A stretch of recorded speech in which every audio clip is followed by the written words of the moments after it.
Boa noite a todos. Vamos então dar início à entrevista coletiva com o técnico Thiago Carpini após a vitória sobre o Ituano do Dr. Rafael Júnior. Carpini, boa noite. Queria que você explicasse a estratégia, principalmente do segundo tempo, do São Paulo. Parece tentando ali administrar mais o resultado, foi essa a impressão que passou quando estava 2-1. Se você teve acesso aos resultados dos adversários do São Paulo dentro do grupo, sabendo que um gol do Ituano poderia tirar o São Paulo e pela postura do time na segunda etapa. Bom, boa noite a todos. É claro que a gente vai procurar sempre fazer o nosso, mas atento a tudo que está acontecendo, né? Já que, como eu disse na coletiva anterior, no pós-clássico, na semana passada, dependíamos só das nossas forças, não tinha combinação de resultado, mas como as coisas não estavam acontecendo aqui, corríamos o risco de ficar fora, a gente tinha ciência do resultado, mas não foi muito em função do que estava acontecendo nos outros jogos, em função do que estava acontecendo no nosso jogo. Estava um jogo muito já controlado, muito ajustado. Quando o Alberto põe o Salatiel, eu conheço um pouco, desde a Série B do ano passado, um cara de presença de área, que briga muito. Eu optei em fortalecer um pouco mais o setor defensivo, controlar bem o jogo com a entrada do Rames e do Rafinha. São caras que têm essa capacidade. O Rafinha quase que fazendo uma saída de 3, sempre por trás da linha da bola. Ficaria um jogo seguro, ele já com 25, 30 minutos, se não me engano, fiz essa mexida. Então caminharia para um final mais tranquilo, que até então era o que se apresentava o jogo no segundo tempo, né? De forma mais tranquila e mais controlada. O Ituano não pressionando muito a nossa saída, a gente também não querendo correr risco, sabíamos, né, o que valia para nós essa vitória e essa classificação. Então a ideia era proteger um pouco mais a nossa entrada de área, tirar um pouco mais as dobras que aconteceram muito no segundo tempo pelos lados. Então acho que em algum momento aconteceu, claro que talvez há controvérsias porque vão associar os 3 zagueiros ao gol, e eu já penso e vejo de maneira diferente, mas respeito opiniões. Eu acho que daquilo que nós pensamos de estratégia para proteger um pouco aconteceu. Foram mais falhas ali de tomadas de decisões que aconteceram durante a partida e durante a sequência desse lance que resultou no gol de empate. Mas eu fiquei contente, mas claro que são situações a serem melhoradas sempre. Carpini, boa noite. Com 14 minutos do segundo tempo, você já tinha feito 4 alterações, né? Você falou um pouquinho dessas mexidas, mas não te preocupou em algum momento, até pela situação do gramado um pouco mais pesado, de repente tirar um pouco dessa velocidade que o São Paulo estava apresentando, deixar um time um pouco mais lento? E eu queria que você fizesse uma avaliação do desempenho do São Paulo nessa primeira fase do Campeonato Paulista. Você acha que foi um desempenho satisfatório dentro do que você imaginava? Bom, bacana. Na verdade, quando a gente tira o Ferreira, não era um jogo, até pela característica do gramado, a bola não rolava, não favorece jogadores de tanta transição, a não ser que seja uma bola alongada.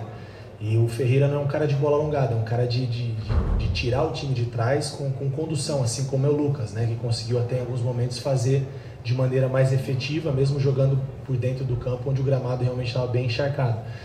Então, naquele momento, a ideia era não tirar a profundidade, porque nós tínhamos ainda essas laterais, né, pelo lado esquerdo com o Eriton, o Juan, que acha bem esses espaços também, foi um cara que nós delegamos essa função de continuar empurrando a linha para trás. Eu não acho que o time ficou mais lento, a ideia era controlar o jogo, eu prefiro usar dessa maneira, até porque o Rames, quando ele entra, ele controla o jogo. Eu acho que o gramado também não tem favorecido até a sua melhor atuação, que foi os 2 últimos jogos que ele participou. Hoje você vê que um tempo a mais dentro do que nós programamos para ele, mas o gramado sem dúvida deve ter atrapalhado um pouco, né? O jogo mais lento, mais pesado. Então a ideia não era deixar o time mais lento, era controlar o adversário em cima da estratégia de cada tempo, de cada situação do jogo, que a gente entendia que era o melhor para o São Paulo. E em relação à campanha, eu vejo ela muito satisfatória, né? Por mais que a gente, como eu falei, a gente herda um trabalho vitorioso, mas não deixa de ser um trabalho de reconstrução. O sucesso depois do sucesso é muito difícil. Se tivesse tido continuidade no trabalho, não teria também a certeza de que seriam bons resultados assim de imediato, porque o pós é sempre bem complicado. A gente sabe disso, que é natural às vezes uma zona de conforto, é natural algumas coisas acontecerem e às vezes atrapalhar um pouco esse processo. Nós perdemos atletas importantes do ano passado para esse ano, então nós herdamos um trabalho maravilhoso do Dorival, mas com algumas dificuldades também, implementar algumas ideias novas, suprir algumas ausências dentro do nosso elenco, problemas de lesões. Hoje não tivemos o Pablo Maia, perdemos o Calera no primeiro tempo por lesão, Então, isso foi uma tônica do São Paulo em 13 jogos de competição, contando com a Supercopa. Então, se a gente colocar um panorama disso tudo, tendo que nos reinventarmos coletivamente, individualmente, nós fomos a terceira melhor campanha. O sufoco foi que nós caímos na chave mais complicada de duas grandes equipes, que é o São Bernardo e que é também o Novo Horizontino, né? O São Paulo poderia ter ficado de fora com 20 pontos, né? Então, é o regulamento, são as circunstâncias que nos levaram a essa situação, apesar de que poderíamos estar hoje classificados, vocês sabem o que eu estou falando, poderíamos hoje estar numa situação onde o aspecto emocional não tivesse interferido tanto, poderíamos chegar aqui já com 21 pontos, numa condição de jogar para definir a primeira colocação do grupo e não ter que jogar pela classificação. Então, a terceira melhor campanha, quebra de tabu, título, classificação à próxima fase, eu vejo um saldo muito positivo. É tudo que nós queremos para o São Paulo ainda? De maneira nenhuma. Mas a gente está num caminho, é um processo de construção para uma temporada e não para uma competição. E a competição onde a gente se permitiu ver, mudar, trocar, alterar, ajustar e ver o que nós temos de melhor e entender tudo, tem que ser no estadual. Nós não podemos fazer isso na Libertadores. Carpini, tudo bem? Boa noite.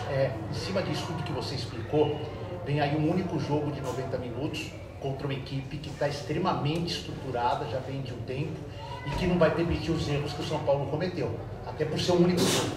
Queria que você falasse sobre isso, e se você me permite sair do campo de jogo, teve um gesto seu no final, na hora que saiu o gol, com a mão na orelha, que para todos pareceu uma provocação à torcida do Ituano. Eu fiquei com essa impressão que ele só tinha torcedores do Ituano atrás do banco de reservas. Você poderia explicar se foi mesmo uma provocação, uma resposta, enfim, o que aconteceu? Claro, vou começar então de trás para frente, que eu acho que deve ter ficado uma repercussão ruim e negativa. Bom, primeiro assim, respeito muito o Ituano, conheço demais as pessoas que trabalham aqui, o executivo Beto Souza, o Alberto Valentim, um excelente profissional, amigo particular, um cara que eu respeito muito. O auxiliar dele, o Sandro Sargentin, já foi o meu treinador quando eu era atleta. Leandro, treinador de goleiro, tive 3 ou 4 atletas aí que vieram me cumprimentar, que foram meus atletas em outros clubes. Então, de maneira nenhuma, eu quis desrespeitar essas pessoas, o torcedor e principalmente a instituição. O fato é que eu não vou entrar no mérito da questão, mas existia 3 ou 4 pessoas no Alambrado que eu conheço, são alguns desafetos que a vida nos dá e o futebol também. E quando você está num estádio muito pequeno, muito ajustado ali, e desde o início, desde o pré-jogo, algumas ofensas de cunho muito pessoal, direcionado ao nome dos meus filhos, da minha esposa, a gente tem um limite. Todo ser humano, né, tem um ponto ali de equilíbrio e desequilíbrio. Então, talvez eu tenha errado em relação a isso quando eu me dirijo em relação a essas pessoas e elas sabem quem são. E não vem ao caso citar porque não representa nada, mas naquele momento, além de extravasar, foi uma resposta de 90 minutos de coisas muito pessoais e muito pesadas, que não cabe a mim também repetir, isso não vem ao caso. Eu acho que o meu erro foi ter em algum momento me desequilibrado naquele momento final da partida e ter respondido, mas a gente tem um limite, né? Então também não me arrependo, mas de maneira nenhuma ao Ituano, as pessoas que trabalham aqui que eu respeito demais. Então são momentos de desabafo que todos nós já passamos por alguma situação assim, que a gente perde um pouco o controle, e aquele momento foi um pouco disso.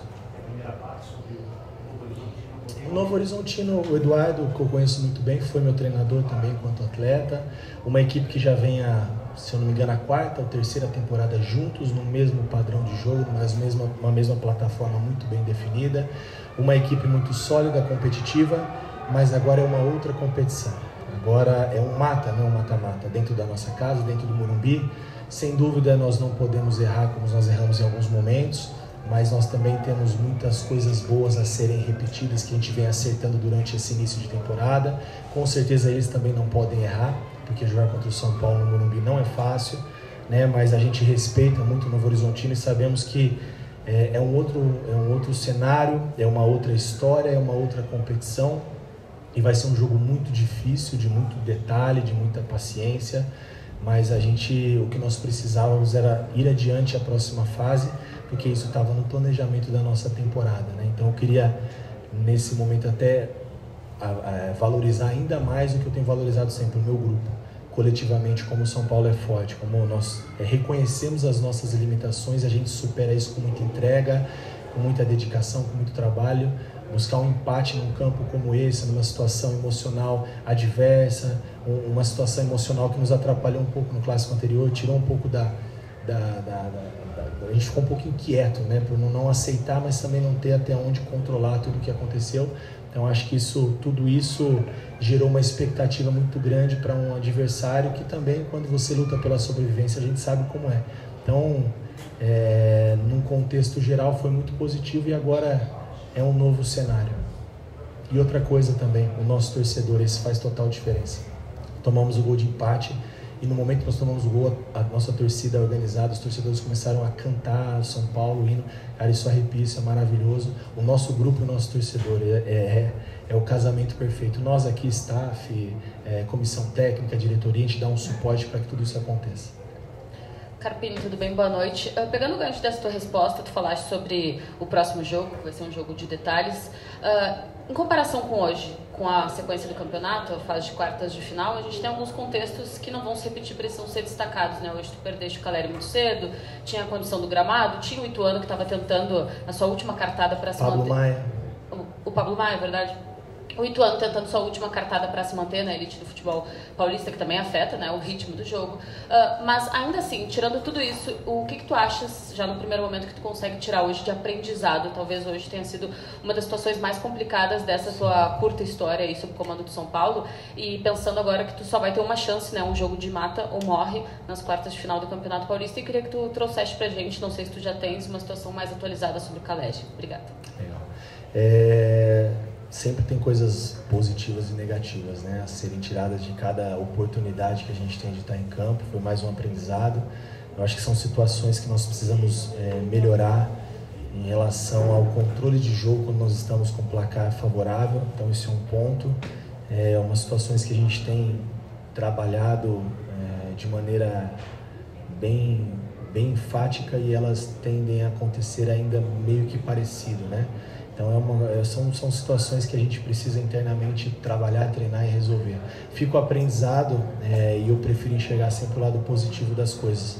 O aprendizado de não desistir em momento algum, de buscar uma vitória heróica e uma classificação heróica no último minuto. Assim como no jogo anterior elogiaram muito a atuação do São Paulo no clássico e eu vi muitas coisas negativas também. E não é porque hoje nós não fizemos a nossa melhor apresentação, e eu tenho consciência disso, mas por outro lado, a nossa entrega, a disciplina, tentar fazer aquilo que foi proposto por parte dos atletas é o que me deixa tranquilo e confiante para a nossa sequência. E outro aprendizado é que a gente sabe que um clube dessa grandeza e desse tamanho tem que estar sempre brigando por títulos, por conquistas e tem que vencer sempre. E nós enfrentamos também adversários que se preparam para vencer da mesma maneira.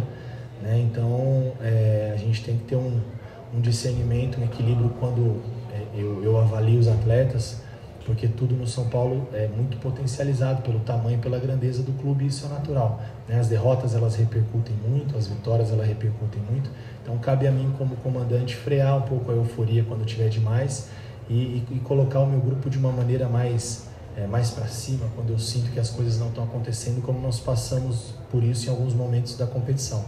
Em relação a ser um jogo de mata, não é novidade, enfrentamos isso na final da Supercopa e nos saímos muito bem. Hoje, eu acho que devo ser o técnico mais jovem do Campeonato Paulista e, se eu não me engano, o treinador um dos que mais tem jogos. Então, é uma competição que, modéstia à parte, sem soberba nenhuma, pelo amor de Deus, eu conheço bem e já passei por isso em diversas outras oportunidades, com Inter de Limeira, Guarani, Santo André, Água Santa. Então, para mim, não é uma novidade, mas eu pretendo passar um pouco disso que eu vivi, dos meus erros e dos meus acertos, para que a gente possa fazer um jogo seguro, um jogo equilibrado e que a gente possa avançar um pouco mais na competição, que o São Paulo merece e vai sempre lutar por isso. O Caleri vai passar por um exame, eu acho que amanhã, na parte da manhã, se eu não me engano, então eu não sei te dizer, ele sentiu um estalo no joelho, eu não sei até que ponto qualquer coisa que eu fale aqui vai ser bem... Então vamos esperar até amanhã, acho que amanhã deve ter algum posicionamento em relação ao Caleri. Carpini, boa noite. Queria que você falasse sobre o Luciano, uma peça importante no seu elenco, que chegou à marca de 70 gols, tornando o terceiro maior artilheiro do São Paulo, e que você falasse também sobre o Carpini, que o Carpini da final do Campeonato Paulista do ano passado com o Santo André evoluiu e aprendeu com o futebol para chegar a um clube grande, como você mesmo disse, que tem muita cobrança. O que você pode trazer de proveito do Água Santa o ano passado, que você desenvolveu lá para agora no São Paulo? Bacana. Luciano é um cara muito importante dentro do nosso contexto, não só pelos gols e pela marca histórica, fico feliz por ele, um cara que eu já aprendi a gostar e admirar, né? O respeito que nós temos um pelo outro, momentos que ele ficou de fora, momentos que ele entrou, ajudou, foi titular, entrou durante a partida, já aconteceu de tudo com ele em 12, 13 rodadas de temporada e foi um cara sempre muito positivo, muito trabalhador, então merece tudo que ele tem colhido, que ele faça muito mais gols e que seja nessa temporada e nos ajude muito. Em relação a mim, eu acho que eu melhorei muito com tantos erros que eu cometi na minha vida. Eu acho que eu aprendo muito mais nessas adversidades e errando, porque isso me faz refletir, me faz melhorar. Críticas, que elas fazem parte, eu falei isso desde o primeiro dia da coletiva. Ou você aceita e vai se apequenando em relação àquilo que você acredita, ou você assimila, né, traz para você aquilo que você acha que é pertinente, o que não for você descarta e segue evoluindo e melhorando, que esse é o processo do profissional e eu quero sempre melhorar, aprender, errar, acertar, isso são detalhes, são opiniões, isso faz parte, mas eu vejo um treinador mais preparado, né? Acho que o ano de 2023 foi muito bom para mim e quando acabou o ano eu falei, poxa, como vai ser 2024? E começou de maneira muito melhor, estando num gigante, estando muito feliz, aprendendo muito, tendo a oportunidade aqui de vivenciar situações diferentes, né? Tive a oportunidade de passar por alguns clubes de um peso também grande como atleta, mas quando você vem para o outro lado é totalmente diferente. Então é um aprendizado e uma oportunidade diária. Oi, Carpini, tudo bem? Boa noite. Quando o São Paulo toma o segundo gol ali, a gente sabe que você é um cara muito centrado, um cara muito equilibrado, principalmente aqui nas entrevistas coletivas. Como que você, como líder, assimila aquele segundo gol, sabendo que os outros resultados não são bons para o São Paulo, tem pouco tempo para tentar correr atrás de um resultado? Como é que você assimila todas essas situações ao mesmo tempo para conseguir continuar ali centrado no jogo, trabalhando a tua equipe, para quem sabe buscar um resultado, e aí o resultado vem? Eu acho que é equilíbrio, né? Em todas as situações eu procuro na minha vida ter equilíbrio, nem de mais, nem de menos, acho que tudo que excede atrapalha um pouco. E naquele momento do gol, né, passa um filme na cabeça e falo, poxa, sem mais paradas e mexidas, o que nós podemos fazer para tentar agredir um pouquinho no final e tentar, quem sabe, buscar uma vitória, porque é um balde de água fria, né, nessas circunstâncias. Mas eu vi o banco atrás de mim, a indignação dos atletas, todo mundo correu para próximo, batendo palma, o Cagliari, Luciano, todos os atletas, os que entraram, os que não entraram, vamos, vai dar. Isso me deixa muito feliz, sabe, com o que é o grupo do São Paulo, com o que são esses atletas. E eu acho que eu tenho conseguido passar isso para eles diariamente, a luta, a competitividade, a entrega. Nem sempre nós vamos resolver com a nossa capacidade individual, técnica, coletiva. Em alguns momentos a gente vai ter que sofrer um pouquinho e se superar, e assim a gente se faz melhor, e durante a temporada vão acontecer outros momentos adversos como esse, e é uma coisa que eu tenho comigo, que eu falo sempre, não é o momento adverso, é como você passa pelo momento adverso. Então aqui internamente a gente nunca teve dúvida do nosso trabalho, diretoria, torcida, grande parte da torcida, staff, comissão técnica, e o que é mais importante, mais relevante para mim, depois do torcedor, é a assimilação e a aceitação do grupo. Então eu vejo que a gente tem uma sintonia muito bacana e a gente tem tudo para caminhar numa temporada vitoriosa, e a gente vai trabalhar muito para que assim seja. Encerramos então com o técnico Thiago Carpini. Obrigado a todos pela presença. Uma boa noite. Qual?